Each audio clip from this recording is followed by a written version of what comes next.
It looked like the young woman had been planting bulbs. A pile of them, not much bigger than shallots, lay in a mounded pile nearby. The woman's small hands were enveloped by bright red cotton gloves, their padded white palms flecked with red polka dots. A few tools lay beside the body, a small spade and a hand rake. The rake's tines and the spade's silver scoop, which gleamed in the brilliant morning sun, were unsullied by dirt. The family no doubt had a full staff of real gardeners to tend such a jungle. No, at least give me your first impressions, Avraham. The cause of death is almost certainly stabbing, but I won't know that definitively until I do the post. Sarit ran her eyes over the beautiful corpse, from stiletto heels to henna curls. What sort of weapon? You know I don't speculate about such things, Sarit. Sarit's breathy grunt was meant as a rebuke, but the medical examiner showed no reaction. They had played out this scene dozens of times over the years, but Sarit would never give up bullying Segundo at each new crime scene. So much valuable time was lost waiting for autopsy results. Killers profited from such scrupulous caution. So what else can you tell me? Segundo withdrew a large white handkerchief from the pocket of his Tyvek coveralls and wiped his brow. Although it was already November, Jerusalem was in the grip of an unusual heatwave, and the winter rains hadn't yet begun. She was stabbed in the back with considerable force. Sarit waited for the medical examiner to turn over the body, but he didn't move. She bit her lower lip to curb her tongue. I haven't yet removed her gloves to look for defensive wounds, but I doubt I'll find any. Segundo pointed one latex-gloved finger at the gardening tools lying on the clipped grass. These were laid down carefully, not thrown. If she did see her attacker approach, she wasn't startled or frightened by him, so she probably knew him. He paused and looked down at the still form, breathtakingly lovely even in death. Of course, if he snuck up behind her, she might not have had time to react, or she could have put the tools down earlier.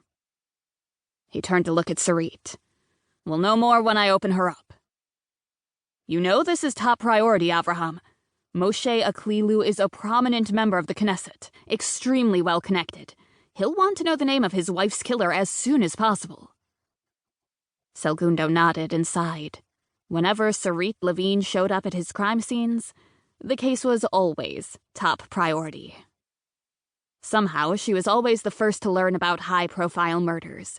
Movie stars, politicians, military heroes, athletes, business moguls.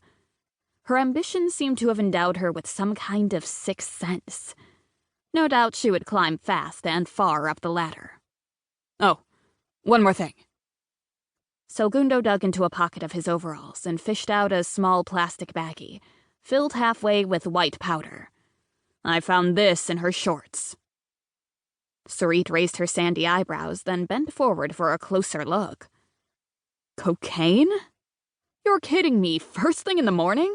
While she's gardening? Segundo shrugged. I only dissect their bodies, not their minds. He chuckled, then immediately flattened his affect when he saw Sarit's taut frown. Maybe she forgot she still had it on her. Give it to Goliath to enter into evidence. He's around here somewhere. Segundo looked around helplessly. He scanned the sprawling backyard. In-ground lap pool, fancy wet bar, chaise lounges, an elaborate playground set. A brand-new soccer ball nestled under a bush. The scene was crawling with uniformed police, crime scene officers, forensic photographers, and a suit from a government office. He raised his palms toward Sarit, imploring. She ignored the gesture and thrust her pointed chin at him. Better get on it. As I said, top priority. Not waiting for the medical examiner's protest, she spun on her heels and strode determinedly toward the glass doors of the back terrace. She shoved one side open, then slammed it shut behind her. Then she marched toward the living room, a path clearing before her, like the Israelites plowing through the Red Sea. 2.